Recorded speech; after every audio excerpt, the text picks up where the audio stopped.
Habib ini berkata bahwa 17.000 Habib sudah dicatat dalam amal kebaikan, jadi meskipun tidak sholat mereka para Habib tetap dapat jaminan surga. Dikatakan oleh Nabi, yang ditafsirkan oleh para ulama, tidak ada seorang pun daripada 17.000 yang sekarang ini lagi nyantet, lain lagi yang sudah punya pesantren daripada alumninya. Mereka tidak sholat, mereka tidak ngaji, mereka tidak belajar, mereka tidak beribadah, kecuali sudah dicatat dulu pahala dan dikirimkan kepada Abu Yahya Hasan, baru dicatat untuk mereka semuanya.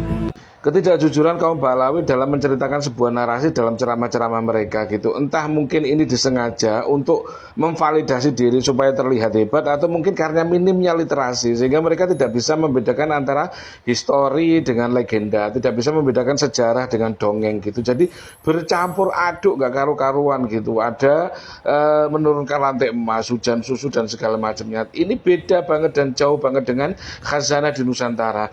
Orang Nusantara itu sudah bisa membedakan ini sejarahnya, ini legendanya. Misal Candi Prambanan. Prambanan itu legendanya dibangun oleh Bondowoso atas permintaan Roro Jonggrang untuk dibuatkan candi dalam semalam sejumlah 1.000 candi. Itu legendanya. Tetapi sejarahnya Prambanan itu dibangun oleh Rakai Pikatan pada tahun 850 Masehi, dan itu dijadikan tempat sebagai tempat peribadatan gitu.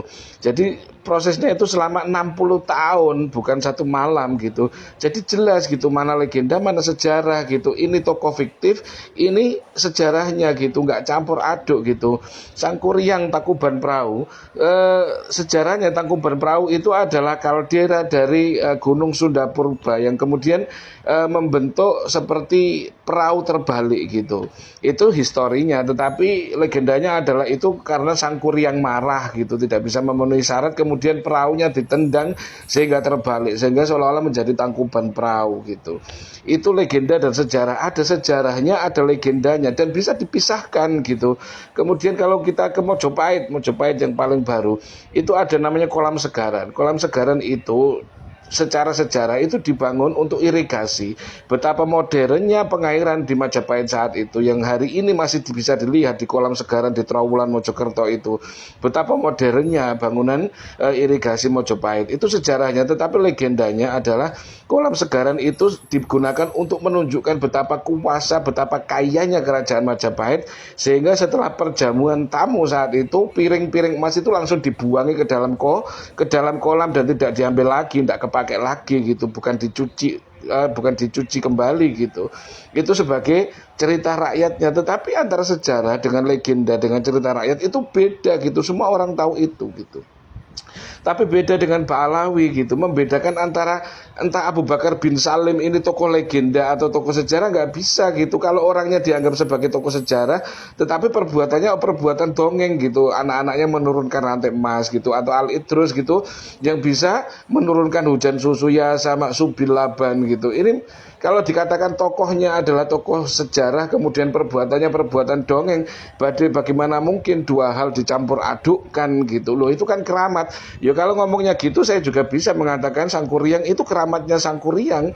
Kalau saya ngomong oh itu keramatnya Bandung Bondowoso, kan nggak gitu cara mainnya gitu. Antara tokoh sejarah dengan legenda itu harusnya dipisahkan gitu. Sebagaimana khazanah cerita Nusantara, bukan kemudian untuk memvalidasi diri terlihat hebat dan macam-macam.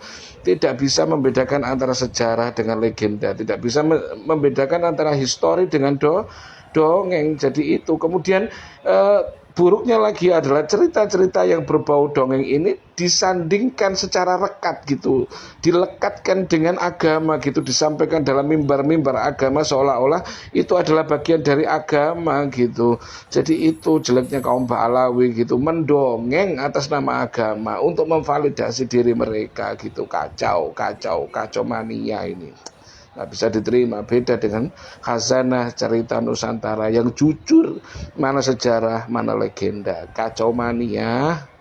Klaim double, klaim hoax yang dibuat KP Pahlawi yang menyelisih Al-Quran gitu. Jadi ini bukan ikhtilaf tetapi menyelisih Al-Quran. Berarti ini menyelisih akidah umat Islam gitu. Karena Al-Quran yang mereka selisih. Yang pertama, mereka menganggap akhirat itu sangat ringan gitu. Mereka seolah-olah bisa memberikan kompensasi orang-orang dari siksa kubur, orang-orang dari pertanyaan kubur. Hanya dengan secari kertas gitu mereka bisa lolos dari siksa kubur. Dan mereka menganggap bahwa akhirat itu sangat ringan gitu, mengacak-acak randon yang sudah disusun oleh Allah Subhanahu wa taala gitu.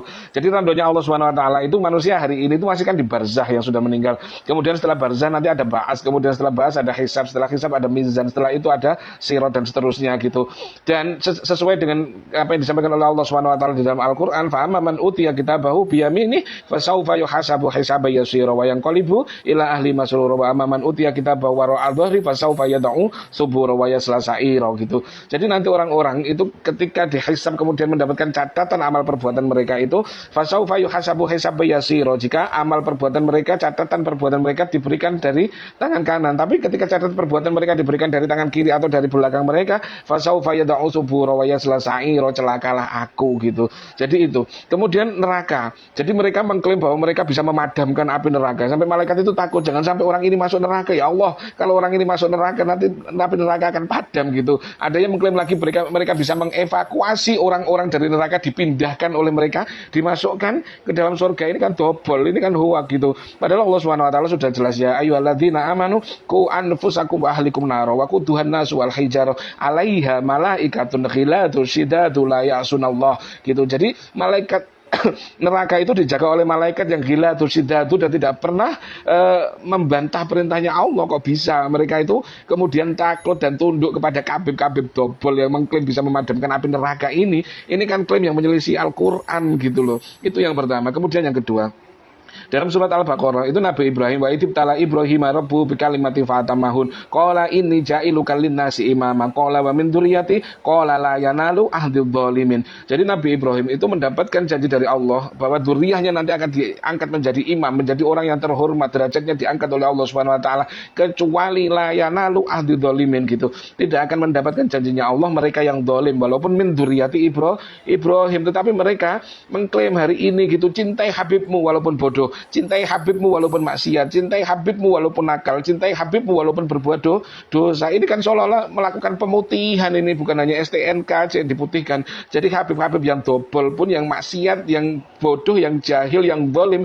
itu mereka putihkan sendiri untuk tetap dicintai. Padahal kan jelas kalau mereka mengikuti aturan Al-Quran ini, la yanalu ahdidz dzalimin walaupun min dzurriyyati Ibrahim. Kalau mereka zalim, mereka tidak akan mendapatkan janjinya Allah Subhanahu wa taala. Lah ini kok ada Habib-Habib memutihkan teman-teman mereka sendiri, walaupun maksiat, walaupun jahil, walaupun bodoh, walaupun dosa, walaupun zalim, hormati mereka, cintai mereka. Ini kan nggak bisa. Ini kan menyelisih Nabi Ibrahim. Lah situ ngaku dzurriyyahnya Nabi Muhammad, ngaku cucunya Nabi Ibrahim, kok menyelisihi janji Allah kepada Nabi Ibrahim gitu. Lah situ cucunya Nabi Ibrahim atau cucunya siapa gitu. Ini yang kedua. Mereka menyelisih Al-Baqarah. Kalau zalim ya zalim, kalau maksiat ya maksiat, kalau sampah ya sampah. Jangan minta untuk dihormati, jangan minta untuk dicintai, jangan minta untuk ditinggikan derajatnya di hadapan umat gitu.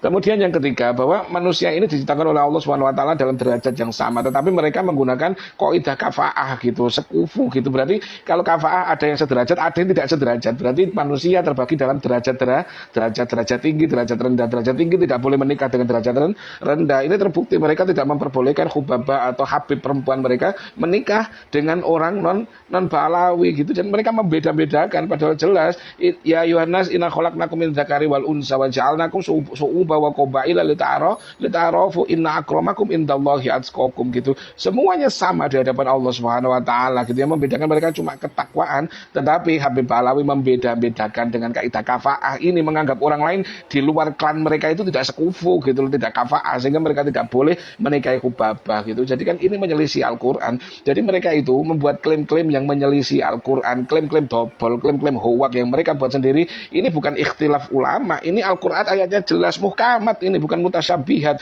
Ayat-ayat yang saya sampaikan di depan tadi itu ayat-ayat muhkamat jelas semua, bukan ayat mutasyabihat. Jadi mereka sengaja membuat klaim-klaim yang menyelisih Al-Quran gitu. Jadi pertanyaan mereka ini turunnya siapa? Turunan Nabi Muhammad, turunnya Nabi Ibrahim, kok gak sesuai dengan Nabi Muhammad dan Nabi Ibrahim gitu. Mereka ini nyimpang jauh. Kabib-kabib ini membuat klaim-klaim dobol semaunya sendiri, seenaknya sendiri, menyelisih Al-Quran, tetapi di sisi lain mengaku sebagai dzurriyyah baginda Rasulullah Muhammad sallallahu alaihi wasallam. Dobol.